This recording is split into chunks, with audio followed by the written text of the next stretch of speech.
وسرمدا. أما بعد فأعوذ بالله من الشيطان الرجيم. بسم الله الرحمن الرحيم.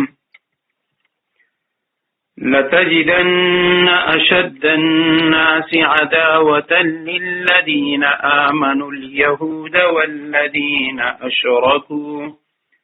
ولتجدن أقربهم مودة للذين آمنوا الذين قالوا إنا نصارى ذلك بأن منهم قسيسين ورهبانا وأنهم لا يستكبرون. صدق الله العظيم. اللهم صل على محمد النبي الأمي وعلى آله وأصحابه وبارك وسلم. لتجدن أشد الناس عداوة، تم یہ بات ضرور محسوس کر لو گے، اشد الناس عداوة، کہ سب سے زیادہ مسلمانوں سے دشمنی رکھنے والے الیہود، ایک تو یہودی ہیں، والذین اشرکوا، اور دوسرے وہ لوگ ہیں جو کھل کر شرک کرتے ہیں، وَلَتَجِدَنَّ أَقْرَبَهُمْ، اور تم یہ بات بھی ضرور محسوس کر لو گے، أَقْرَبَهُمْ مَوَدَّةً، کہ غیر مسلموں میں مسلمانوں سے دوستی میں قریب تر وہ لوگ ہیں، قالوا انا نصارى، جنہوں نے اپنے آپ کو نصرانی کہا ہے، ذالک بأنہم، یہ اس وجہ سے، بأن منہم قسیسین، ان میں بہت سے علم دوست عالم، ورہبانا، اور بہت سے تارک الدنیا درویش ہیں، وأنہم لا یستکبرون، نیز یہ وجہ بھی ہے کہ وہ تکبر نہیں کرتے۔ آیت کریمہ کے مفردات پہ گزشتہ کل ہم گفتگو کر چکے ہیں۔ البتہ قسیسین کا لفظ، کہ قسیسین یہ قسیس کی جمع ہے، اور اس کے معنی عیسائی عالم یا درویش، اور بعض حضرات مفسرین کرام نے لکھا ہے کہ یہ سریانی زبان کا لفظ ہے، یعنی رومی زبان کا، اور رومی زبان میں یہ عالم کو کہا جاتا ہے۔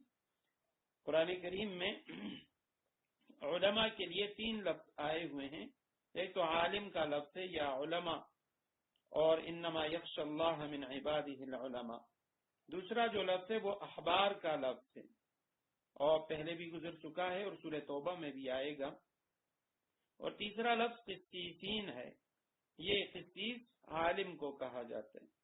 اور اس کے علاوہ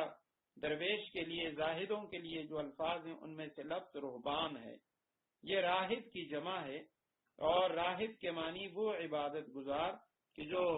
دنیا کے ہنگاموں سے بالکل الگ تھلگ خانقاہوں اور حجروں میں مصروف ذکر و فکر رہتا ہے۔ تو فرمایا کہ لَتَجِدَنَّ أَشَدَّ النَّاسِ عَدَاوَةً، لوگوں میں سب سے زیادہ سخت دشمنی کے لحاظ سے ایمان والوں کے ساتھ الیہود، یہودی ہیں، اور والذین اشرکوا، دوسرے نمبر پر مشرک۔ وجہ علماء نے یہ لکھی ہے کہ یہودیوں کے اندر عناد، بغض، اور اسی طرح جحود، حق سے اعراض، تکبر، اور اہل علم و عرفاں کی تنقید کا جو جذبہ ہے یہ بہت زیادہ پایا جاتا ہے، اور یہی وجہ ہے کہ انہوں نے نبیوں کو قتل کیا، ان کی تکذیب کی، اور یہ یہودیوں کا شعار ہے۔ اسی طرح والذین اشرکوا، وہ لوگ بھی جو مشرک ہیں، جنہوں نے کھل کر شرک کیا، تو یہ لوگ بھی مسلمانوں کے سخت خلاف ہیں اور مسلمانوں کی دشمنی میں سب سے زیادہ پیش ہیں۔ اس کے بعد فرمایا وَلَتَجِدَنَّ أَقْرَبَهُمْ مَوَدَّةً، اور البتہ پائیں گے، محسوس کریں گے، أَقْرَبَهُمْ، سب سے زیادہ قریب مسلمانوں کے، مَوَدَّةً، محبت کے لحاظ سے، دوستی کے لحاظ سے، لِلَّذِينَ آمَنُوا، ایمان والوں کے، الذین، وہ لوگ ہیں، قالوا انا نصارى، جنہوں نے کہا ہم نصارہ ہیں، جنہوں نے اپنے آپ کے بارے میں نصارہ کہا۔ اور اس کی وجہ یہ ہے کہ بِأَنَّ مِنْهُمْ قِسِّيسِينَ، کہ ان میں بہت سارے وہ قسیس ہیں، یعنی صاحب علم، علم دوست علماء ان کے اندر موجود ہیں، ورہبانن، اور ان کے اندر رہبان بھی ہیں، درویش جو ہیں وہ بھی ان کے اندر موجود ہیں، وَأَنَّهُمْ لَا يَسْتَكْبِرُونَ، اور ان کی تیسری صفت یہ بھی ہے کہ یہ لوگ تکبر نہیں کرتے، فخر غرور وغیرہ یہ نہیں کرتے۔ تو یہاں یہ جو فرمایا کہ یہودی یہ تمہارے سب سے زیادہ دشمن ہیں مسلمانوں کے، اور عیسائی تمہارے قریب ہیں، تو اس سے کیا مراد ہے؟ امام ابن جریر طبری رحمہ اللہ وہ فرماتے ہیں کہ اس سے مراد عام عیسائی نہیں ہے،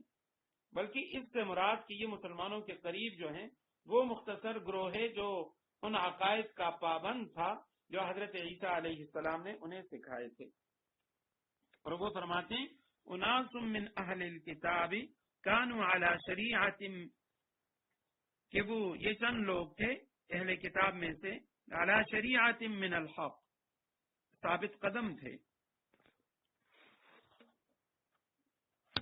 اسی طرح مولانا عبدالماجد دریابادی رحمہ اللہ انہوں نے بھی لکھا ہے، انہوں نے فرمایا کہ یہاں تو قرآن کہہ رہا ہے کہ الذین قالوا انا نصارى، کہ جنہوں نے اپنے آپ کو نصارہ کہا، تو یہ وہ لوگ ہیں، فرمایا یہ ایک مختصر گروہ ہے، اور اس سے عام عیسائی مراد نہیں ہے، کیونکہ جس طرح یہودی مسلمانوں کے دشمن ہیں ابتدا ہی سے، اسی طرح عیسائیوں نے بھی مسلمانوں کے ساتھ دشمنی رکھی، اور یہ جو صلیب و ہلال کی صدیوں پر محیط جو جنگیں ہوئی، مارکہ آرائیاں ہوئی ہیں، تو وہ اس کا واضح ثبوت ہے۔ اور آج بھی عیسائی جو ہیں وہ جس طرح یہودی مسلمانوں کے دشمن، اسی طرح عیسائی بھی مسلمانوں کے دشمن ہیں۔ البتہ اس میں ایک اور نقطہ وہ یہ نکل سکتا ہے کہ آپ صلی اللہ علیہ وسلم کی صحیح احادیث وہ یہ بتاتی ہیں کہ قرب قیامت میں جب حضرت عیسیٰ علیہ السلام تشریف لائیں گے، اس وقت تمام کے تمام عیسائی جو ہیں وہ مسلمانوں کے ساتھ مل جائیں گے۔ حضرت عیسیٰ علیہ السلام اس وقت جو تبلیغ کریں گے، رسول اللہ صلی اللہ علیہ وسلم ہی کی نبوت ہوگی، آپ علیہ السلام ہی کی شریعت ہوگی، لیکن وہ لوگ حضرت عیسیٰ علیہ السلام کے ساتھ ان کے ہاتھ پہ مسلمان ہو جائیں گے، اور صرف یہودی ہوں گے جو مسلمانوں کے حضرت عیسیٰ علیہ السلام کے دشمن ہوں گے، اور عیسیٰ علیہ السلام ان کے خلاف قتال و جہاد کریں گے، دجال کا بھی خاتمہ فرمائیں گے، اور باقی جتنے یہودی ہیں ان کا بھی خاتمہ ہو جائے گا۔ اور یہاں قرآن نے ایک اور بات کی طرف بھی اشارہ کیا، بِأَنَّ مِنْهُمْ قِسِّيسِينَ وَرُهْبَانًا، کہ ان میں علماء ہیں، اور اسی طرح جو زہاد ہیں، عبادت گزار وہ لوگ موجود ہیں، ان کے اندر تواضع ہے، تکبر نہیں ہے۔ حضرت تھانوی رحمہ اللہ فرماتے ہیں کہ اس آیت کریمہ سے معلوم ہوا کہ علوم و اخلاق کو اعمال میں دخل عظیم ہے، کہ جو علوم ہیں، اخلاق ہیں، ان کو انسان کے عمل کے اندر بہت بڑا دخل ہے۔ اسی لیے فرماتے ہیں کہ مشائخ طریقت جو ہیں وہ علوم و اخلاق کا اہتمام اعمال سے بھی بڑھ کر کرتے ہیں، یعنی جس طرح اعمال وہ سکھا رہے ہیں، اسی طرح وہ ساتھ ساتھ علوم بھی سکھاتے ہیں کہ بھی سنت اعمال ان کو سیکھا جائے، فقہ کے مسائل کو سیکھا جائے، قرآن کریم کو سیکھا جائے۔ تو فرمائے جب یعنی جن کے پاس علوم و اخلاق ہوں گے تو ان کے اعمال جو ہیں وہ بھی اللہ سبحانہ و تعالیٰ اس کو بھی بہتر فرما دیں گے، اور علم کا عمل میں بہت بڑا دخل ہوتا ہے۔ تو اب یہاں آیت کریمہ کے اندر اگر عام عیسائی مراد نہیں ہے تو پھر اس سے کیا مراد ہیں؟ تو حضرت عبداللہ ابن عباس رضی اللہ تعالی عنہما ان کی روایت ہے، اسی طرح دیگر کئی حضرات مفسرین کرام وہ فرماتے ہیں کہ اس سے مراد عیسائیوں کا ایک خاص گروہ ہے جو رسول اللہ صلی اللہ علیہ وسلم کے دور میں تھا، اور وہ نجاشی اور نجاشی کے قوم والے حبشہ کے جو لوگ ہیں وہ لوگ اس سے مراد ہیں کہ وہ مسلمانوں کے قریب ہیں۔ بعض حضرات وہ یہ بھی فرماتے ہیں، انشاءاللہ نجاشی کا جو واقعہ ہے اور بعد کی آیتوں میں اس کی طرف دوبارہ اشارہ ہے تو وہ میں عرض کرتا ہوں، البتہ بعض حضرات وہ یہ فرماتے ہیں کہ یہاں قرآن نے یہ نہیں کہا کہ عیسائی جو ہیں یہ مسلمانوں کے دوست ہیں یا یہ بہت زیادہ یعنی مسلمانوں کے ساتھ ان کا اچھا تعلق ہے، اچھا رویہ ہے، بلکہ فرماتے ہیں کہ قرآن نے کہا کہ یہودی اور مشرک یہ مسلمانوں کے سخت ترین دشمن ہیں، البتہ ان کے مقابلے میں عیسائی جو ہیں وہ نرم ہیں۔ یعنی اگر یہودیوں کے ساتھ تقابل میں دیکھا جائے تو اس صورت میں عیسائی یہودیوں کے بنسبت یہ مسلمانوں کے حق میں نرم ہیں۔ تو اب یہاں ان آیات کریمہ میں جس واقعے کی طرف اشارہ ہے کہ نجاشی شاہ حبشہ اور اس کی جو قوم والے تھے عیسائی، تو یہ ان لوگوں کا واقعہ کیا ہے، اور اسی طرح 7ویں پارے کی جو پہلی آیت ہے، آیت کریمہ ہے سورہ مائدہ کی آیت نمبر 83، تو اس کے اندر بھی ایک واقعہ آ رہا ہے۔ لیکن اس سے پہلے کہ رسول اللہ صلی اللہ علیہ وسلم کو جب نجاشی شاہ حبشہ کے بارے میں پتا چلا، پہلے شاید کسی درس میں یہ بتا چکا ہوں کہ جس طرح ہمارے ہاں وزیر اعظم یہ یعنی ملک کے اندر ایک بڑا عہدہ ہے، صدر یہ ایک عہدے کا نام ہے، یہ کسی شخص کا نام نہیں ہے وزیر اعظم یا صدر۔ تو اسی طرح نجاشی یہ بھی حبشے کا جو بادشاہ ہوتا تھا اس کا لقب ہے۔ اسی طرح قیصر، اسی طرح کسرا، فرعون، نمرود، یہ سارے کے سارے عہدوں کے نام ہے، کسی خاص شخص کا نام نہیں ہے۔ ہر زمانے میں اس عہدے کے اوپر کوئی نہ کوئی خاص شخص وہ براجمان رہا۔ جس طرح حضرت موسیٰ علیہ السلام کے دور کے فرعون کے بارے میں ہم نے پڑھا کہ رامیز یا رمسیس دوم، حضرت موسیٰ علیہ السلام کی جب ولادت ہوئی، موسیٰ علیہ السلام کو پالنے والا وہ یہ تھا، اور پھر موسیٰ علیہ السلام جب بڑے ہوئے، نبوت ملی، رسالت ملی، اور جب حضرت موسیٰ علیہ السلام اور بنی اسرائیل یہ مصر سے نکل رہے تھے، اللہ سبحانہ و تعالیٰ نے ان کے لیے دریا میں رستے بنائے، اور جو فرعون غرق ہوا تھا تو وہ فرعون منفتح تھا، اس رامسیس دوم اس کا بیٹا تھا منفتح۔ تو اسی طرح نجاشی یہ بھی یعنی ایک عہدے کا نام ہے۔ تو رسول اللہ صلی اللہ علیہ وسلم کے دور کا جو نجاشی تھا اس کا نام اسحمہ تھا، الف صاد ح میم ہا، اسحمہ۔ تو رسول اللہ صلی اللہ علیہ وسلم تک یہ بات پہنچی نبوت کے ابتدائی دنوں میں، 3 سال تک آپ صلی اللہ علیہ وسلم نے خفیہ دعوت دی، اور اس کے بعد آپ صلی اللہ علیہ وسلم نے جب علانیہ دعوت شروع کی تو ہر طرف سے آپ صلی اللہ علیہ وسلم کے خلاف مشرکین کھڑے ہو گئے۔ تو جب آپ صلی اللہ علیہ وسلم نے اسحمہ نجاشی شاہ حبش کے بارے میں جب سنا کہ وہ ایک عادل بادشاہ ہے، نہ کسی پر خود ظلم کرتا ہے اور نہ کسی پر ظلم ہونے دیتا ہے، تو آپ صلی اللہ علیہ وسلم نے ایک طے شدہ پروگرام کے مطابق رجب کے مہینے میں، رجب سن 5 نبوی، نبوت کے 5ویں سال 615 عیسوی میں، صحابہ کرام کے پہلے گروہ کو آپ صلی اللہ علیہ وسلم نے حبشہ کی جانب ہجرت کا حکم دیا، اور اس گروہ میں 12 مرد 4 خواتین تھیں۔ حضرت عثمان ابن عفان رضی اللہ تعالیٰ عنہ ان کے امیر تھے، اور ان کے ساتھ حضرت عثمان رضی اللہ تعالیٰ عنہ کی گھر والی رسول اللہ صلی اللہ علیہ وسلم کی صاحبزادی حضرت رقیہ رضی اللہ تعالیٰ عنہ بھی تھی۔ اور آپ صلی اللہ علیہ وسلم نے اس جوڑے کے بارے میں فرمایا کہ حضرت ابراہیم اور حضرت لوط علیہ السلام کے بعد یہ پہلا گھرانہ ہے جس نے اللہ کی راہ میں ہجرت کی۔ تو یہ مکہ سے رات کی تاریکی میں چپکے سے وہاں سے نکل گئے اور حبشے کی جانب۔ تو رسول اللہ صلی اللہ علیہ وسلم نے ان کو حکم دیا تھا کہ رازداری سے نکلنا ہے تاکہ قریش کو علم نہ ہو۔ تو یہ بحر احمر کی بندرگاہ پہ شعیبہ یا شعیبیہ اس کا نام تھا، جب وہاں پہنچے تو وہاں 2 تجارتی کشتیاں موجود تھیں، اور یہ ان میں سوار ہو گئے اور سمندر پار کر کے حبشہ چلے گئے۔ بعد میں قریش کو علم ہوا تو انہوں نے پیچھا کیا، لیکن جب ساحل تک پہنچے تو پتا چلا کہ وہ لوگ یہاں سے چلے گئے، تو وہ نامراد واپس ہوئے۔ اور صحابہ کرام جب حبشہ پہنچے تو وہاں انہوں نے بڑے چین کا سانس لیا۔ تو اس کے بعد اسی سال میں، یہ رجب کے مہینے کا واقعہ تھا، رجب میں یہ صحابہ حبشہ چلے گئے، اس کے بعد شعبان کا مہینہ، اس کے بعد رمضان کے مہینے میں یعنی 2 مہینے بعد آپ صلی اللہ علیہ وسلم ایک بار حرم تشریف لے گئے، مسجد حرام۔ وہاں قریش کا بہت بڑا مجمع تھا، اور ان میں ان کے جو سردار تھے، بڑے بڑے لوگ، وہ سب جمع تھے۔ تو آپ صلی اللہ علیہ وسلم نے وہاں ایک دم اچانک کھڑے ہو کر سورہ نجم کی تلاوت شروع کی، وَالنَّجْمِ إِذَا هَوَىٰ مَا ضَلَّ صَاحِبُكُمْ وَمَا غَوَىٰ۔ اب کفار ان کی تو عادت یہ تھی، ان کا طرہ یہ تھا، وتیرہ یہ تھا کہ وہ تو رسول اللہ صلی اللہ علیہ وسلم کے بارے میں کہا کرتے تھے لَا تَسْمَعُوا لِهَٰذَا الْقُرْآنِ وَالْغَوْا فِيهِ لَعَلَّكُمْ تَغْلِبُونَ، اس قرآن کو مت سنو، اس میں خلل ڈالو، ادم مچاؤ تاکہ تم غالب رہو۔ تو جب آپ صلی اللہ علیہ وسلم نے اچانک سورہ نجم کی تلاوت شروع کی اور ان کے کانوں میں سورہ نجم کی وہ آیات کریمہ اور پھر رسول اللہ صلی اللہ علیہ وسلم کی زبان مبارک سے، تو جب انہوں نے کلام الہی کو سنا تو انہیں کچھ ہوش نہ رہا، اور سب کے سب وہ رسول اللہ صلی اللہ علیہ وسلم کی تلاوت کو سنتے رہے، کسی کے دل میں کوئی اور خیال نہیں آیا۔ تو یہاں تک کہ چونکہ سورہ نجم کی جو آخری آیت کریمہ ہے وہ آیت سجدہ ہے، جب آپ صلی اللہ علیہ وسلم اس آیت کریمہ پر پہنچے،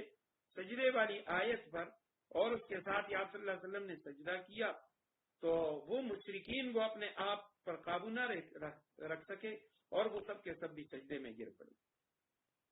اب جب انہوں نے سجدہ کیا اور بے اختیار وہ سجدے میں گر پڑے، بعد میں انہیں احساس ہوا کہ یہ ہم نے کیا کیا، ہم سجدے میں چلے گئے۔ تو انہوں نے یعنی رسول اللہ صلی اللہ علیہ وسلم سے متعلق پھر قسم قسم کی باتیں شروع کی، آپ صلی اللہ علیہ وسلم کو تکلیف پہنچانا شروع کیا، اور رسول اللہ صلی اللہ علیہ وسلم کی تلاوت کے بارے میں طرح طرح کی باتیں شروع کی۔ ایک روایت میں آتے کہنے لگے کہ یہ تو بلند پایا دیویاں ہیں، اور یعنی قرآن کے متعلق وہ کہنے لگے کہ یہ جادو کی کتاب ہے، یہ ہم پہ جادو، اور جادو کی وجہ سے ہم سے یہ غلطی سرزد ہو گئی اور ہم سجدے میں چلے گئے۔ البتہ جب یہ سجدے میں یہ سب مشرکین اس کے سردار گر پڑے اور یہ خبر مشہور ہو گئی ارد گرد، تو یہ خبر حبشہ تک پہنچ گئی۔ وہاں کے جو مہاجر تھے ان کو بھی یہ خبر پہنچی، لیکن انہیں یہ خبر اس طرح پہنچی کہ قریش مسلمان ہو گئے، تو انہوں نے شوال کے مہینے میں وہاں سے واپسی کی راہ لی۔ اب جب قریب آئے، اور تقریباً اتنے قریب آئے کہ ایک دن سے بھی کم فاصلہ رہ گیا، تو پتا چلا کہ جی یہ تو بات غلط تھی اور وہ لوگ مسلمان نہیں ہوئے، البتہ وہ اس طرح سجدے میں گرے تھے۔ اور اس کے بعد تو انہوں نے رسول اللہ صلی اللہ علیہ وسلم اور جو باقی صحابہ ہیں ان کو مزید تکلیفیں پہنچانا شروع کی ہیں۔ تو کچھ لوگ تو چھپ چھپا کر وہ واپس مکہ آ گئے، اور کسی نے کسی آدمی کی پناہ انہوں نے لے لی، باقی وہیں سے واپس حبشہ چلے گئے۔ اور پھر اس کے بعد دوسری ہجرت حبشہ ہوئی، اور دوسری ہجرت حبشہ جو ہے وہ یعنی پہلے کے مقابلے میں زیادہ اس میں مشکلات کی صحابہ کرام کے لیے، کیونکہ اب قریش جو ہے وہ تیار تھے اور صحابہ کرام کی ایسی کوششیں وہ انہوں نے ناکام بنانے کا تہیہ کیا ہوا تھا۔ تو خیر دوسری جو ہجرت حبشہ ہوئی تو اس میں 82 یا 83 مرد تھے اور 18 یا 19 اس میں خواتین تھیں۔ حضرت عمار ابن یاسر رضی اللہ تعالیٰ عنہ کی ہجرت میں اختلاف ہے کہ انہوں نے ہجرت کی ہے یا نہیں کی، تو اس وجہ سے 82 یا 83 مرد اور 18 خواتین۔ مولانا منصور پوری رحمہ اللہ انہوں نے اپنی سیرت کی کتاب میں رحمت للعالمین اس میں لکھا ہے کہ 18 خواتین تھی، 82 یا 83 مرد، 18 خواتین۔ اب جب دوبارہ یہ صحابہ کرام ہجرت کر کے حبشہ چلے گئے تو اب مشرکین وہ سخت پریشان ہو گئے کہ ان لوگوں کو تو ایک پرامن جگہ مل گئی اور یہ وہاں امن سے رہتے ہیں، تو انہوں نے عمرو ابن عاص رضی اللہ تعالیٰ عنہ اس وقت مسلمان نہیں ہوئے تھے، حضرت عمرو ابن عاص اور عبداللہ ابن ربیعہ کو، ان کو کیونکہ یہ بڑے سمجھدار لوگ تھے، سوجھ بوجھ رکھنے والے، سیاسی سوجھ بوجھ رکھنے والے تھے، تو ان کو بھیجا کہ تم جاؤ اور حبشہ کے بادشاہ سے ہمارے سفارتی تعلقات ہیں، اور تم ان کو سمجھاؤ، ان کو کہو کہ یہ ہمارے بگوڑے ہیں اور انہوں نے ہمارے دین کو چھوڑ دیا ہے، وہاں سے بھاگ کے آئے ہیں، تو تم اس طرح کرو، ان کو واپس ہمارے پاس بھیج دو۔ تو یہ دونوں حضرات جب وہاں گئے، پہلے وہاں مقامی لوگوں کے ساتھ جن کے ساتھ ان کے تعلقات تھے تو ان کو یہ بات سمجھائی، ان کو اپنا ہمنوا بنایا، اور پھر اس کے بعد یہ حبشہ کے بادشاہ اصحمہ نجاشی تو اس کے دربار میں چلے گئے اور وہاں کہنے لگے کہ اے بادشاہ، آپ کے ملک میں ہمارے کچھ ناسمجھ نوجوان وہ وہاں سے بھاگ کے آئے ہیں اور انہوں نے اپنی قوم کا دین چھوڑ دیا ہے، اور ساتھ کہنے لگے نجاشی کو مخالف کرنے کے لیے کہ عجیب بات یہ ہے کہ وہ آپ کے دین میں بھی داخل نہیں ہوئے، عیسائیت بھی انہوں نے قبول نہیں کی، بلکہ انہوں نے ایک نیا دین ایجاد کیا ہے جسے نہ ہم جانتے ہیں نہ آپ جانتے ہیں۔ تو ہمیں یعنی ان کے جو والدین ہیں، ان کے چچا ہیں، ان کے رشتہ دار کنبے قبیلے والے، انہوں نے ہمیں بھیجا ہے کہ بھی ان لوگوں کو واپس لاؤ۔ تو ساتھ وہ لوگ جو ان کے ساتھ ملے ہوئے تھے وہاں حبشہ کے، تو قریش مکہ کے ساتھ، تو وہ بھی کہنے لگے بادشاہ سلامت یہ ٹھیک کہہ رہے ہیں اور آپ ان نوجوانوں کو ان کے حوالے کریں تاکہ یہ اپنی قوم میں اپنے ملک میں واپس چلے جائیں۔ تو اب نجاشی چونکہ رسول اللہ صلی اللہ علیہ وسلم کو اس کے بارے میں جو بات پہنچی تھی کہ وہ ایک عادل حکمران ہے، تو اس نے بھی عمرو بن عاص اور عبداللہ بن ربیعہ کی باتوں پر یقین نہ کیا، اور اس نے کہا کہ بھئی میں جب تک کسی نتیجے پر نہیں پہنچتا تب تک میں ان کو واپس نہیں کروں گا۔ تو کہا پہلے میں ان لوگوں سے بات کر لوں، ان لوگوں کو بھی بلاؤں تو یہ لوگ کیا کہنا چاہتے ہیں۔ جب انہوں نے مسلمانوں کو بلایا، حضرت جعفر بن ابی طالب رضی اللہ تعالیٰ عنہ، حضرت علی رضی اللہ تعالیٰ عنہ کے بھائی، رسول اللہ صلی اللہ علیہ وسلم کے چچا زاد، تو انہوں نے اس کو اپنا، مسلمانوں نے ان کو اپنا ترجمان مقرر کیا۔ وہ آئے اور انہوں نے بادشاہ کے دربار میں کہا، اے بادشاہ، ہم ایسی قوم تھے جو جاہلیت میں مبتلا تھی، بتوں کو پوجتے تھے، مردار کھاتے تھے، بدکاریاں کیا کرتے تھے، اور قریبی رشتہ داروں سے تعلق توڑتے تھے، اور ہمسایوں سے برا سلوک کیا کرتے تھے۔ ہم میں جو طاقتور ہوتا تھا وہ کمزور کو کھا جاتا تھا۔ تو ہم اس حالت میں تھے، پھر اللہ نے ایک رسول بھیجا، اور وہ بڑے عالی نسب ہیں، صادق و امین ہیں، پاک دامنی والے ہیں۔ انہوں نے ہمیں سمجھایا اور ہم ایک اللہ کی طرف انہوں نے ہمیں بلایا، اور ہم نے ان کی بات کو مانا، ہم نے بتوں کی جو پوجا پاٹ تھی وہ چھوڑ دی۔ تو یہ حضرت جعفر رضی اللہ تعالیٰ عنہ نے ان کے سامنے یہ تقریر کی، تو بادشاہ سلامت جو تھا تو وہ کہنے لگا کہ یہ لوگ جو کچھ کہہ رہے ہیں تو یہ بالکل ٹھیک کہہ رہے ہیں، یعنی جو کچھ تمہارے پاس ہے، جو باتیں یہ کر رہے ہیں یہ بالکل ٹھیک ہیں۔ البتہ حضرت جعفر سے کہنے لگے کہ آپ کے نبی پر جو کتاب نازل ہوئی ہے، آپ مجھے اس کتاب کے بارے میں بتائیں۔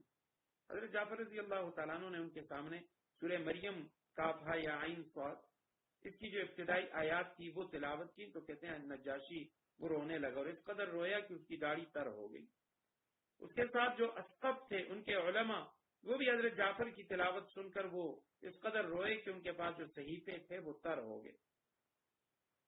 تو اس کے بعد نجاشی نے عمرو بن عاص اور عبداللہ بن ربیعہ کو مخاطب کر کے کہا، تم دونوں چلے جاؤ، میں ان لوگوں کو تمہارے حوالے نہیں کر سکتا، اور نہ یہاں ان کے خلاف کوئی چال چلی جا سکتی ہے۔ پھر وہ واپس چلے گئے تو عمرو بن عاص نے عبداللہ بن ربیعہ سے کہا کہ خدا کی قسم میں کل ان کے متعلق نجاشی سے ایسی بات کہوں گا کہ وہ ان کی جڑ کاٹ دے گا، یعنی ان کو قتل کر دے گا۔ تو عبداللہ بن ربیعہ چونکہ قریشی تھے، اس نے کہا ایسا نہیں کرو، یہ لوگ اگرچہ ہمارے خلاف ہیں لیکن ہمارے کنبے قبیلے والے۔ تو عمرو بن عاص نے کہا نہیں میں ایسا کروں گا۔ دوسرے دن وہ آیا اور اس نے نجاشی سے کہا کہ بادشاہ سلامت، کیا آپ کو پتہ ہے یہ لوگ حضرت عیسیٰ علیہ السلام کے بارے میں کیا کہتے ہیں؟ تو نجاشی نے پھر مسلمانوں کو بلایا، تو اس نے پوچھا کہ یہ مسلمان جو ہیں یہ حضرت عیسیٰ علیہ السلام کے بارے میں کیا کہتے ہیں، آپ لوگوں کا حضرت عیسیٰ علیہ السلام کے متعلق کیا عقیدہ ہے؟ حضرت جعفر نے فرمایا کہ ہم حضرت عیسیٰ علیہ السلام کے بارے میں وہی بات کہتے ہیں جو ہمارے پیارے نبی صلی اللہ علیہ وسلم لے کر آئے، اور وہ یہ کہ عیسیٰ علیہ السلام اللہ کے بندے، اس کے رسول ہیں، اس کی روح، اس کا وہ کلمہ ہے جس سے اللہ نے کماری پاک دامن حضرت مریم کی طرف القاء کیا تھا۔ اب چونکہ گزشتہ کل ہم پڑھ چکے ہیں کہ عیسائیوں میں یہ جو الوہیت کا عقیدہ ہے، یا تین خداؤں میں سے ایک خدا کا، یا حضرت عیسیٰ علیہ السلام کو ابن اللہ کہنے کا عقیدہ، یہ رسول اللہ صلی اللہ علیہ وسلم کی بعثت سے تقریباً 200 سال پہلے کا ہے۔ 330 عیسوی میں وہ جو ان کی مختلف کونسلیں ہوئی اور وہاں ان کے میٹنگ ہوئے، تو قسطنطین جو روم کا بادشاہ تھا اس نے ان کا یہ جو عقیدہ تھا اس کو یعنی ان میں رائج کیا۔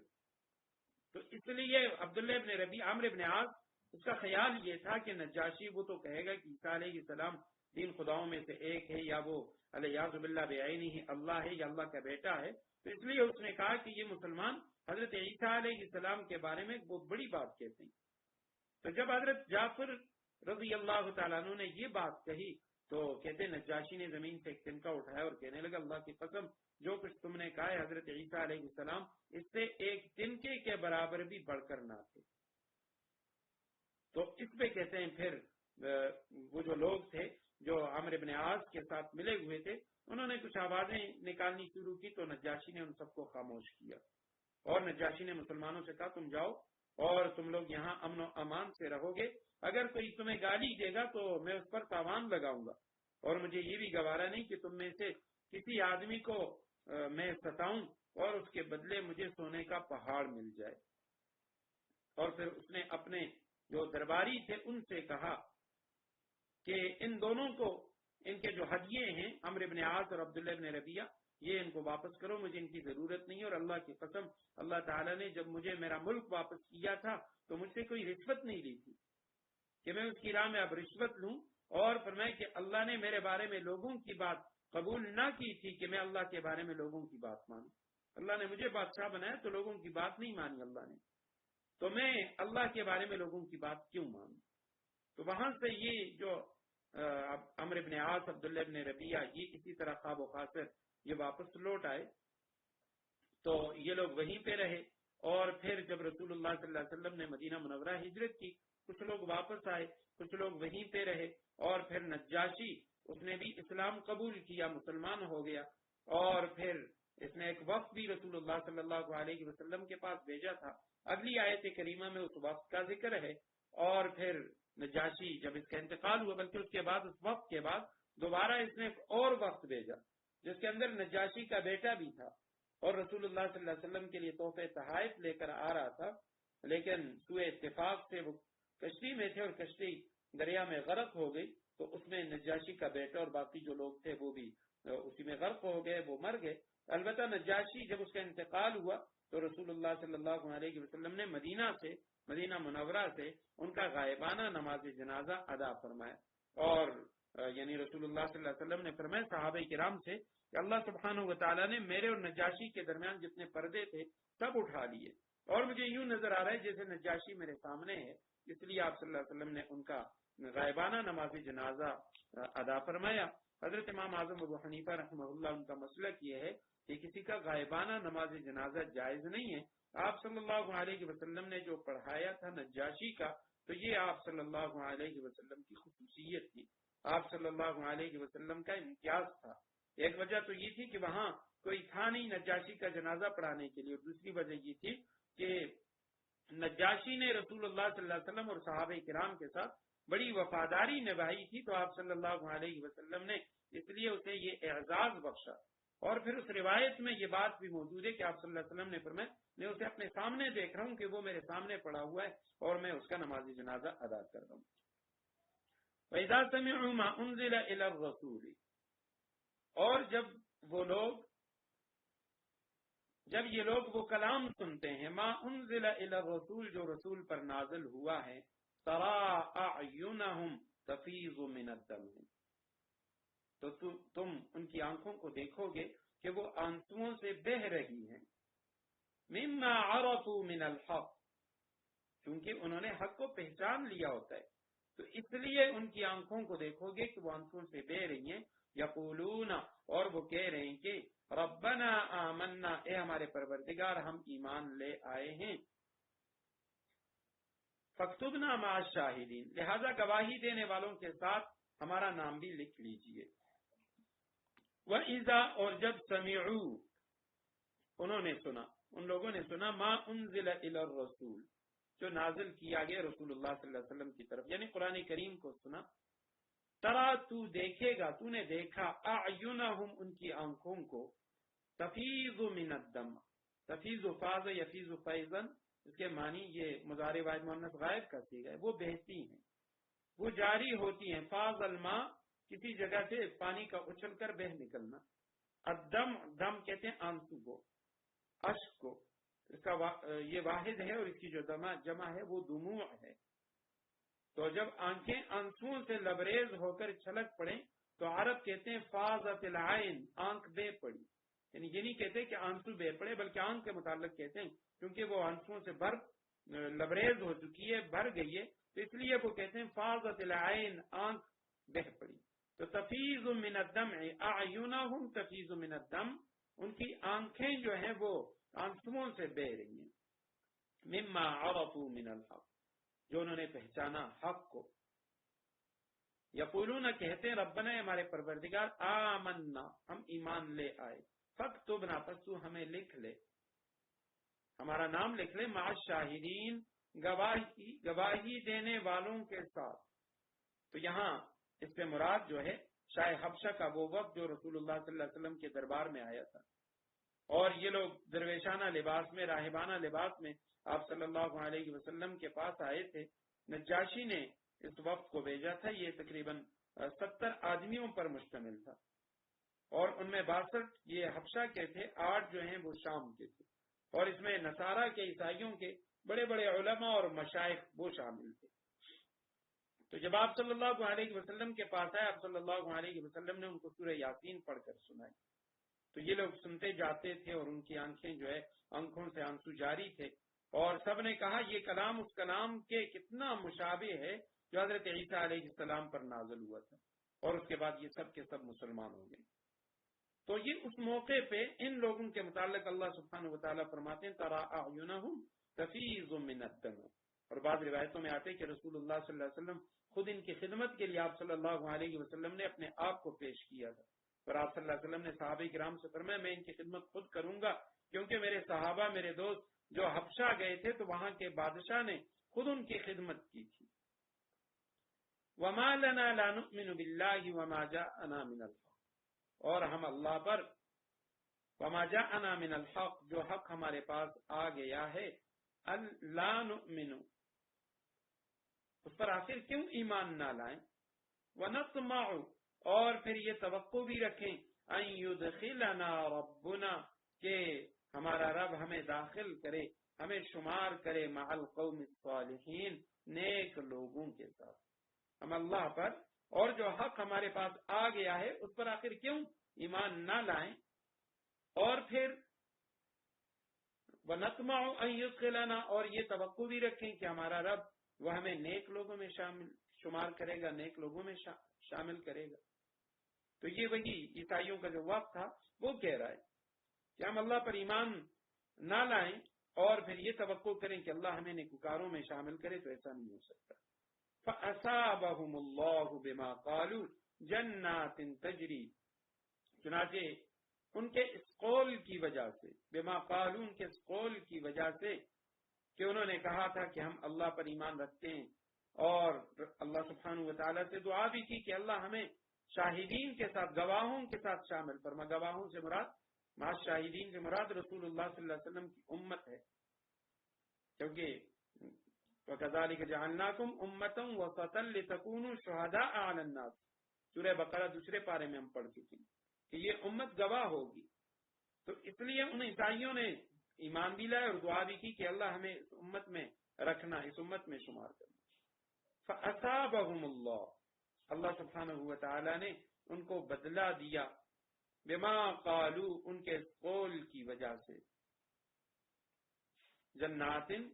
باغات، تجری من تحتها الانہار، جن کے نیچے نہریں بہتی ہوں گی، خالدین فیہا، جن میں وہ ہمیشہ رہیں گے، وذالک جزاء المحسنین، یہی نیکی کرنے والوں کا صلہ ہے۔ والذین کفروا، اور جن لوگوں نے کفر اپنایا ہے، وکذبوا بآیاتنا، اور ہماری آیتوں کو جھٹلایا ہے، اولئک اصحاب الجحیم، وہ دوزخ والے لوگ ہیں۔ اکثر یہ جو الفاظ ہیں پہلے گزر چکے ہیں۔ یا ایھا الذین آمنوا لا تحرموا طیبات ما احل اللہ لکم ولا تعتدوا ان اللہ لا يحب المعتدین، یہ ایمان والو، لا تحرموا طیبات ما احل اللہ لکم، اللہ نے تمہارے لیے جو پاکیزہ چیزیں حلال کی ہیں، لا تحرموا، ان کو حرام قرار نہ دو، ولا تعتدوا، اور حد سے تجاوز نہ کرو، ان اللہ، یقیناً اللہ، لا يحب المعتدین، حد سے تجاوز کرنے والوں کو پسند نہیں کرتا۔ کہ ایمان والو، لا تحرموا، تم حرام مت قرار دو، حرام نہ کرو، طیبات، طیبہ کی جمع پاکیزہ، وہ چیزیں، ما وہ، احل اللہ لکم، جو اللہ نے تمہارے لیے حلال کی ہیں، ولا تعتدوا، اور حد سے تجاوز بھی نہ کرو، ان اللہ لا يحب المعتدین، یقین جانو اللہ حد سے تجاوز کرنے والوں کو پسند نہیں کرتا۔ رکوع نمبر 12 ہے، ماقبل کے ساتھ ربط یہ ہے کہ اس سے پہلے والے رکوع میں اہل کتاب کی مذمت تھی کہ انہوں نے حرام کو حلال قرار دیا، اور حرام کو حلال اور حلال کو حرام، جو اللہ کی حلال کردہ چیز تھی اس کو انہوں نے حرام کر دیا، اور جو حرام تھی اس کو حلال قرار دیا۔ تو اب اس رکوع کے اندر اللہ سبحانہ و تعالی مومنین کو منع فرما رہے ہیں کہ آپ اس طرح نہ کریں، حلال کو حرام اور حرام کو حلال قرار نہ دیں۔ لا تحرموا طیبات ما احل اللہ لکم، جو چیز اللہ سبحانہ و تعالی نے تمہارے لیے حلال کی ہے اس کو حرام قرار نہ دو۔ اب کسی حلال چیز کو حرام قرار دینے کی اس کے 3 درجے ہیں، 3 صورتیں ہیں۔ ایک صورت تو یہ ہے کہ کسی حلال چیز کو وہ عقیدتاً اعتقاداً اس کو حرام سمجھ لیں۔ دوسری صورت یہ ہے کہ یعنی قولاً کسی چیز کو اپنے لیے حرام قرار دے کہ جی یہ فلاں چیز یہ مجھ پر حرام ہے، قسم کھا لے کہ ٹھنڈا پانی نہیں پیوں گا، فلاں چیز نہیں کھاؤں گا حلال چیز، یا فلاں جو جائز کام ہے وہ نہیں کروں گا۔ اور تیسری صورت یہ ہے، تیسرا درجہ یہ ہے کہ نہ تو اس کے حرمت کا عقیدہ رکھے، نہ ہی اس کا قول کرے، محض یعنی عملاً کسی شے کو حلال چیز کو چھوڑ دے، اس کو نہ کھائے۔ اس میں جو پہلی صورت ہے، ایک چیز اللہ نے حلال کی ہے، اس کو کوئی شخص عقیدتاً حرام سمجھے اور قطعی دلائل سے اس کی حلت ثابت ہو، تو اس کو حرام سمجھنے والا جو ہے وہ قانون الہی کی صریح مخالفت کرنے کی وجہ سے کافر ہو جائے گا، دائرہ اسلام سے خارج ہو جائے گا۔ ایک روایت میں آپ صلی اللہ علیہ وسلم نے فرمایا قرب قیامت میں لَيَبِيتُنَّ أُنَاسٌ مِّنْ أُمَّتِي عَلَىٰ أَثَرٍ وَبَطَرٍ وَلَهْوٍ وَلَعِبٍ فَيُصْبِحُوا قَدْ مُسِخُوا قِرَدَةً وَخَنَازِيرَ۔ ایک وقت میری امت پہ ایسا آئے گا کہ رات کو یہ لہو لعب کے اندر، کھیل تماشوں کے اندر مصروف ہوں گے، اور اسی طرح یہ ساری رات ان کی یہ خلاف شریعت اللہ کی بغاوت کی جو مجلسیں ہیں، جو محفلیں ہیں، وہ سجی ہوں گی، اور رات کے آخری حصے میں جب یہ سو جائیں گے، صبح اٹھیں گے تو اس قوم کی اللہ سبحانہ و تعالیٰ صورتیں مسخ فرما دیں گے، بعض کو بندر بعض کو خنزیر بنا دیں گے۔ بِاسْتِحْلَالِهُمُ الْمَحَارِمُ، اور میں وجہ یہ ہوگی کہ یہ حرام کو حلال قرار دیں گے۔ وَأَكْلِهِمُ الرِّبَا، سود کھائیں گے، وَشُرْبِهِمُ الْخُمُورُ، اور شراب پیئیں گے، وَقَطِيعَتِهِمُ الرَّحِمُ، اور رشتہ داروں سے تعلقات کو ختم کریں گے۔ تو کسی حرام کو حلال قرار دینا یا حلال کو حرام قرار دینا یہ اللہ سبحانہ و تعالیٰ کا وظیفہ ہے اور رسول اللہ صلی اللہ علیہ وسلم کا وظیفہ ہے۔ اگر کوئی شخص کسی حلال کو حرام یا حرام کو حلال قرار دے وہ دائرہ اسلام سے خارج ہو جاتا ہے، اگر اس کا عقیدہ یہ ہو۔ دوسری صورت یہ ہے کہ قسم کے الفاظ کے ساتھ وہ اپنے اوپر کسی چیز کو حرام قرار دے، یعنی قسم کے ساتھ وہ کہے، قسم کھا لے کہ جی میں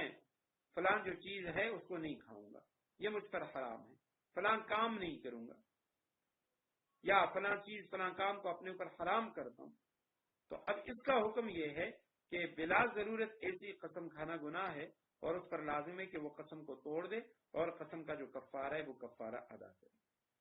کہ کسی حلال چیز کو اس نے اپنے اوپر حرام کر دیا۔ تیسری صورت جو ہے جس میں نہ تو عقیدتاً نہ قولاً اس نے کسی حلال کو حرام کیا، بلکہ عمل میں ایسا معاملہ کرے کہ جیسا حرام کے ساتھ کیا جاتا ہے۔ تو اب اس میں مختلف صورتیں ہیں۔ ایک صورت تو یہ ہے کہ کسی حلال چیز کو عقیدتاً حرام بھی نہیں سمجھتا، نہ قولاً اس نے اپنے اوپر حرام کیا، قسم بھی نہیں کھایا اس نے، لیکن وہ اس حلال چیز کے ساتھ حرام کا معاملہ کرتا ہے اور اس کو ثواب سمجھتا ہے، ثواب سمجھ کے ایسا کام کر رہا ہے، تو علماء نے لکھا یہ بدعت ہے، یہ رہبانیت ہے، اور یہ یعنی عظیم گناہ ہے، اور اس کے خلاف کرنا واجب ہے۔ ایسی پابندی پر قائم رہنا یہ گناہ ہے۔ البتہ کسی چیز کو وہ اپنے اوپر اس نے حرام کیا، لیکن ثواب کی نیت سے نہیں، بلکہ کسی اور وجہ سے، کسی جسمانی بیماری کی وجہ سے حلال چیز نہیں، مثلا آج کل شوگر والے وہ چینی استعمال نہیں کرتے، میٹھی چیز استعمال نہیں کرتے کہ اس وجہ سے میرا شوگر بڑھ جاتے، تو اب وہ اسے نہ تو عقیدتاً حرام سمجھتا ہے، نہ اس نے قولاً زبان سے اپنے اوپر اس کو حرام کیا ہے، البتہ وہ اس کو حرام یعنی اس وجہ سے اس نے چھوڑ دیا کیونکہ اس کی جو جسمانی بیماری ہے وہ اس سے بڑھ جاتی ہے، یا کوئی روحانی بیماری ہے اور اس کے سبب سے وہ روحانی بیماری کے بڑھنے کا خدشہ ہے، تو اس وجہ سے کسی اللہ والے نے، کسی صوفی بزرگ نے حلال چیز کو چھوڑنے کا حکم دیا، تو یہ سب جو ہے یہ جائز ہے۔ جسمانی بیماری یا روحانی بیماری کی وجہ سے کسی چیز کو چھوڑ دینا، تو علماء نے لکھا، حضرت مفتی شفیع رحمہ اللہ نے معرفت القرآن میں لکھا کہ بھئی کسی بزرگ نے کسی چیز کو مضر بتلایا اور بطور علاج کہا کہ اسے چھوڑ دیں، تو فرمایا اس میں کوئی مذائقہ نہیں ہے۔ البتہ پہلی جو 2 صورتیں ہیں، پہلی صورت اس میں تو دائرہ اسلام سے خارج ہو جائے گا، اور دوسری صورت میں اگر قسم اس نے کھائی ہے تو اس صورت میں وہ گناہگار ہوگا، اس کو چاہیے وہ قسم توڑ دے، اس چیز کو کھا لے، اس عمل کو کر لے اور قسم کا کفارہ ادا کرے۔ وَلَا تَعْتَدُوا إِنَّ اللَّهَ لَا يُحِبُّ الْمُعْتَدِينَ، حد سے تجاوز نہ کرو، حد سے آگے نہ بڑھو۔ یعنی حدود سے بڑھنا ہے کہ بھئی کسی حلال چیز کو حرام قرار دینا۔ صحابہ کرام کے بہت سارے واقعات مشہور ہیں۔ عثمان ابن مظعون رضی اللہ تعالیٰ عنہ کا مشہور واقعہ کہ انہوں نے کہا 3 صحابہ، ایک نے کہا میں ساری رات عبادت کروں گا اور آرام نہیں کروں گا، دوسرے صحابی نے کہا میں روزانہ دن کو روزہ رکھوں گا، کبھی افطار نہیں کروں گا، تیسرے نے کہا میں کبھی شادی نہیں کروں گا۔ تو آپ صلی اللہ علیہ وسلم نے تینوں کو بلایا اور فرمایا میں رات کو عبادت بھی کرتا ہوں، آرام بھی کرتا ہوں، کبھی روزہ رکھتا ہوں، کبھی چھوڑ دیتا ہوں، میں نے شادی بھی کی ہے، اور آخر میں فرمایا کہ نکاح یہ میری سنت ہے، اور جس نے میری سنت سے اعراض کیا تو فمن رغب عن سنتی فلیس منی، وہ مجھ سے نہیں ہے، وہ میرے دین پر نہیں۔ تو دین اسلام اعتدال کا نام ہے۔ اس کے بعد فرمایا وَكُلُوا مِمَّا رَزَقَكُمُ اللَّهُ حَلَالًا طَيِّبًا، اللہ نے تمہیں جو رزق دیا ہے اس میں سے حلال پاکیزہ چیزیں کھاؤ۔ وَاتَّقُوا اللَّهَ الَّذِي أَنْتُمْ بِهِ مُؤْمِنُونَ، جس اللہ پر تم ایمان رکھتے ہو اس سے ڈرتے رہو۔ کھاؤ مما رزقکم اللہ، جو اللہ نے تمہیں رزق دیا ہے، حلالا طیبا، حلال پاکیزہ۔ یہاں یہ کلو کا لفظ عقل کا لفظ، یہ کھانے پینے کو رزق کا لفظ، اور کئی بار میں بتا چکا ہوں کہ یہ جو عقل کا لفظ ہے یہ ہر جگہ صرف کھانے کی چیزوں کے لیے نہیں آتا، بلکہ جس طرح ہم اردو میں کہتے ہیں کہ جی فلاں شخص تو فلاں کا سارا مال کھا گیا، تو اب اس کا یہ مطلب نہیں ہے کہ کھانے کی چیزیں، بلکہ پیسہ، جائیداد وغیرہ وغیرہ ساری چیزیں اس نے اس کی ضبط کرنی ہے، قبضہ کرنی ہے۔ تو اسی طرح یہاں حضرات مفسرین کرام فرماتے ہیں کہ العقل فی هذه الآیہ عبارت عن التمتع، فائدہ اٹھانا، چاہے وہ کھانے پینے کی چیزیں، لباس ہے، وہ سواری پہ سوار ہونا ہے، جو بھی چیز ہے، اور رزق سے مراد انسان کی ضرورت کی تمام چیزیں، اس میں علم بھی ہے، اس میں اس کی صحت بھی ہے، اس کی اولاد بھی ہے، اور اسی طرح کھانے پینے کی چیزیں، لباس، یہ سب آ جاتے ہیں۔ تو تم استعمال کرو، کھاؤ مما رزقکم اللہ، جو رزق اللہ نے تمہیں دیا ہے، حلالا طیبا، حلال پاکیزہ۔ واتقوا اللہ، ڈرو اللہ سے، بچو اللہ کی نافرمانی سے، انتم بہ مؤمنون، جس پر تم ایمان رکھتے ہو۔ یہاں واتقوا اللہ الذی انتم بہ مؤمنون، یعنی جو رزق حلال پاک اللہ نے آپ کو دیا ہے اس کو کھاؤ، اور اللہ تعالیٰ سے جس پر تمہارا ایمان ہے ڈرتے رہو۔ تو آیت کریمہ میں یہ واضح فرما دیا کہ حلال پاک چیزوں کو ثواب سمجھ کر چھوڑ دینا یہ تقویٰ نہیں ہے، بلکہ تقویٰ اس میں ہے کہ ان کو اللہ کی نعمت سمجھ کر استعمال کرے، شکر ادا کرے، اور دوسری بات وہی ہے کہ کسی جسمانی یا روحانی مرض کی وجہ سے بطور علاج کسی چیز کو چھوڑ دے تو وہ اس میں داخل نہیں ہے۔ لا یؤاخذکم اللہ باللغو فی ایمانکم ولکن یؤاخذکم بما عقدتم الایمان، اللہ تمہاری لغو قسموں پر تمہاری پکڑ نہیں کرے گا، ولکن یؤاخذکم، لیکن وہ تمہاری پکڑ کرے گا، بما عقدتم الایمان، عقدتم الایمان، جو قسمیں تم نے پختگی کے ساتھ کھائی ہوں۔ فکفارتہ اطعام 10 مساکین، چنانچہ اس کا کفارہ یہ ہے کہ 10 مسکینوں کو من اوسط ما تطعمون، وہ اور درجے کا کھانا کھلاؤ جو تم اپنے گھر والوں کو کھلایا کرتے ہو، ما تطعمون اہلیکم، او کسوتہم، یا ان کو کپڑے دو، او تحریر رقبہ، یا ایک غلام کو آزاد کرو، فمن لم یجد، ہاں اگر کسی کے پاس ان چیزوں میں سے کچھ نہ ہو، نہ وہ مسکینوں کو یعنی کھانا کھلا سکتا ہے، نہ لباس دے سکتا ہے، نہ اس کے پاس غلام ہے، فمن لم یجد فصیام 3 ایام، تو وہ 3 دن روزے رکھے، ذالک کفارۃ ایمانکم، اور یہ تمہاری قسموں کا کفارہ ہے، اذا حلفتم، جب تم نے کوئی قسم کھا لی ہو اور اسے توڑ دیا ہو، واحفظوا ایمانکم، اپنی قسموں کی حفاظت کیا کرو، کذالک یبین اللہ لکم آیاتہ، اسی طرح اللہ اپنی آیتیں کھول کھول کر بیان کر رہا ہے، تمہارے لیے تمہارے سامنے واضح کر رہے لعلکم تشکرون تاکہ تم شکر ادا کرو. لا یؤاخذ اخذ کا لفظ کئی بار گزر چکا. اخذ تم لینا پکڑنا بنانا. تو لا یؤاخذکم اللہ اللہ نہیں پکڑے گا تمہاری پکڑ نہیں کرے گا. باللغو لغو قسم کی جو لغو بےہودہ جو فی ایمانکم تمہاری قسمیں ہیں. ایمان یمین کی جمع قسمیں معاہدے. ولیکن لیکن یؤاخذکم وہ تمہاری پکڑ کرے گا بما ان قسموں پر عقدتم الایمان. عقد یعقد تعقیدا اس کے معنی ہے پختہ کرنا مضبوط کرنا. تم نے جو پختہ کیا مضبوط کیا الایمان قسمیں. فکفارتہ پس اس کا کفارہ اطعام 10 مساکین کھانا کھلانا ہے 10 مساکین 10 مسکینوں کو. من اوسط وہ درمیانہ کھانا ما تطعمون جو تم کھلاتے ہو اہلیکم اپنے گھر والوں کو. او کسوتہم کسوہ کہتے ہیں لباس کو یا ان کو کپڑے دو. او یا تحریر رقبۃ تحریر کے معنی آزاد کرنا. اسی سے حر ہے حر آزاد مرد کو کہا جاتا ہے. رقبہ کے معنی گردن ہے تو اس کے معنی جان غلام یہ سب آتے ہیں. اصل معنی گردن. پھر اس کے بعد یہ جملہ انسانی بدن کے لیے یہ لفظ استعمال ہونے لگا اور عربوں کے عرف میں یہ غلاموں کا نام پڑ گیا رقبہ غلام. او تحریر رقبۃ یا یعنی کوئی گردن چھڑانا تو مطلب یہ غلام کی آزادی. فمن پس وہ شخص لم یجد جو نہ پائے فصیام پس روزے رکھے 3 ایام 3 دن. ذالک یہ کفارۃ کفارہ ہے بدلہ ہے ایمانکم تمہارے قسموں کا اذا خلفتم جب تم قسمیں کھا لو. جب تم نے قسم کھا لی اور اس کو توڑ دیا ہو تو اس کے بعد یہ اس کا کفارہ. واحفظوا حفاظت کرو ایمانکم اپنے قسموں کی. کذالک اسی طرح اللہ سبحانہ وتعالی بیان کر رہے ہیں تمہارے لیے اپنی آیتوں کو لعلکم تشکرون تاکہ تم شکر ادا کرو. تو یہاں آیت کریمہ میں لفظ قسم کا ذکر ہے اور اس کے بعد یمین منعقدہ اس کا ذکر ہے.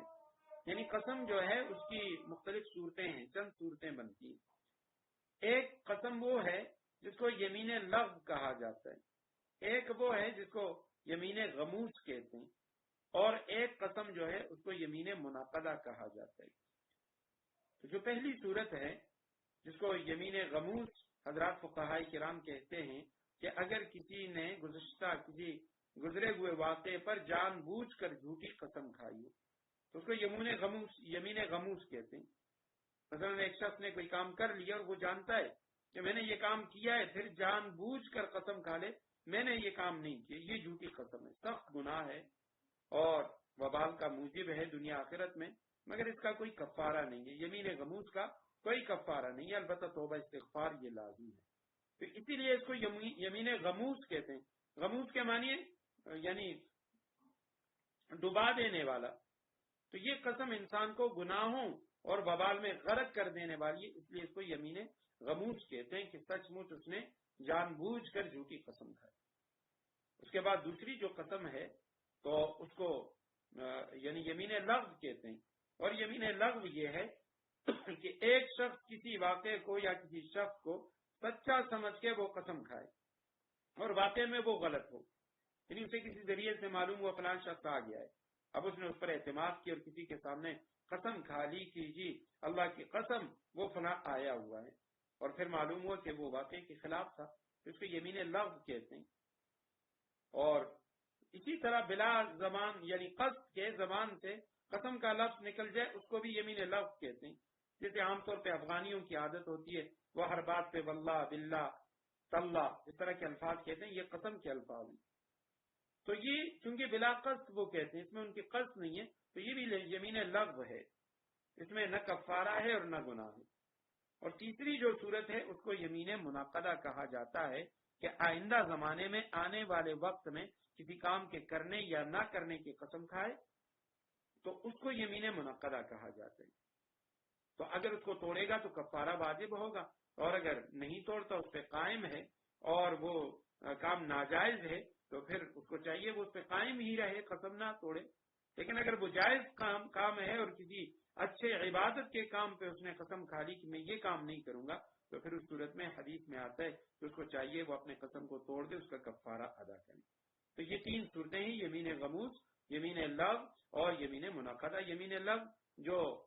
یعنی شخص بلا قصد کوئی قسم کھا لے، اور غموس یہ ہے کہ جان بوجھ کر ماضی کے کسی واقعے کے متعلق وہ جھوٹ بولے، قسم کھا لے، اور منعقدہ مستقبل میں ہے۔ تو قسم کا یہ جو کفارہ ہے یہ اس صورت میں لازم آتا ہے کہ کسی شخص نے یمین منعقدہ قسم کھا لی میں فلاں کام کروں گا، پھر اس نے نہیں کیا، قسم کھا لی نہیں کروں گا، پھر اس نے کر لیا، تو اس صورت میں اس پر کفارہ آتا ہے۔ جب تک اس نے قسم کو توڑا نہیں ہے تب تک اس پر کوئی کفارہ نہیں ہے۔ اکثر یعنی اس طرح کے واقعات پیش آ جاتے ہیں، کوئی شخص کہ اس نے اپنی گھر والی سے کہا کہ تم فلاں کے گھر میں نہیں جاؤ گی، کیا اس نے خود قسم اٹھا لی، قسم کھا لی کہ میں قسم کھاتا ہوں کہ میں اپنے بھائی سے نہیں بولوں گا، اس کے گھر میں نہیں جاؤں گا، تو اب جب تک یہ نہیں بولتا، اس کے گھر نہیں جاتا، تو اس پہ کوئی کفارہ نہیں ہے۔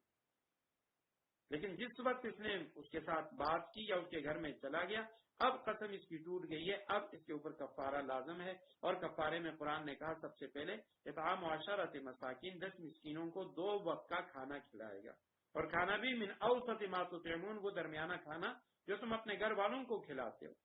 تو سب سے پہلی چیز وہ یہ ہے کہ 10 مسکینوں کو 2 وقت کا کھانا، مسکین کہا جاتا ہے اس شخص کو جو زکوٰۃ کا مستحق ہو، صاحب نصاب نہ ہو، تو ایسے غریبوں کو 10 لوگوں کو 2 وقت کا کھانا یا 2 وقت کے کھانے کے جو پیسے ہیں وہ پیسے دے، اور اگر یہ نہیں کر سکتا او کسوتہم، یا کپڑے دے دے، یا او تحریر رقبہ، یا غلام کو آزاد کرے۔ فمن لم یجد، جو 10 مسکینوں کو کھانا بھی نہیں دے سکتا، اس کے پیسے بھی نہیں دے سکتا، نہ لباس دے سکتا ہے، نہ اس کے پاس غلام ہے وہ غلام کو آزاد کرے، تو اس صورت میں فصیام ثلاثۃ ایام، وہ 3 دن کے روزے رکھے گا۔ اور یہ 3 دن کے روزے امام ابو حنیفہ رحمہ اللہ، بعض دوسرے ائمہ کے نزدیک قسم کے کفارے کے جو 3 روزے ہیں یہ مسلسل ہوں گے، پے در پہ وہ روزے رکھے گا، بیچ میں وقفہ نہیں کر سکتا کہ ایک روز آج رکھا اور پھر ہفتے کے بعد، مسلسل 3 روزے رکھے گا۔ اور دوسری بات یہ بھی ہے کہ بھائی یہ جو یہاں پہ قرآن کریم نے کفارے کے اندر 3 چیزوں کا ذکر کیا ہے، کھانے کا یا کھانے کے پیسوں کا، یا لباس کا، اور یا غلام کی آزادی کا، حضرت مفتی شفیع رحمہ اللہ، دیگر حضرات فقہاء نے، مفتیان، انہوں نے لکھا ہے کہ بھئی ان تینوں کے اندر یہ چیز لازمی ہے۔ اس کا مطلب یہ ہے کہ یعنی اگر سب سے پہلے وہ قادر ہے 10 مسکینوں کو کھانے کھلانے پر تو وہ کھانا کھلائے گا، یہ نہیں کہ اس نے روزے رکھ لیے، وہ سب سے پہلے 10 مسکینوں کو 2 وقت پیٹ بھر کر کھانا کھلائے، اور اگر اس پہ قادر نہیں ہے تو وہ اگر پیسے دینا چاہتا ہے وہ فطرے کے بقدر جو فطرانہ ہے تو اس کے برابر وہ 10 مسکینوں کو پیسے دے دے، اور اس کا یعنی 2.25 سیر گندم، 2.25 کلو، 2.25 کلو گندم، اس حساب سے یہ اس کی قیمت لگائے۔ اور اگر اس پہ بھی قادر نہیں ہے، اس کے بعد تیسری چیز جو ہے وہ روزہ ہے، تو پھر وہ 3 روزے رکھے گا۔ اگر پہلی والی جو چیزیں ہیں ان پر وہ قادر نہیں ہے، اگر ان پر قادر ہے پھر یہ روزے نہیں رکھے گا، پھر یہ پہلے والی جو چیزیں ہیں ان چیزوں کو ادا کرے گا۔ وَاحْفَظُوا أَيْمَانَكُمْ، اپنے قسموں کی حفاظت کرو۔ اللہ سبحانہ و تعالیٰ اسی طرح بیان کرتا ہے، واضح کرتا ہے تمہارے لیے اپنی آیتوں کو، تاکہ تم اس کے شکر گزار بندے بن جاؤ۔ بارک اللہ لی ولکم فی القرآن العظیم۔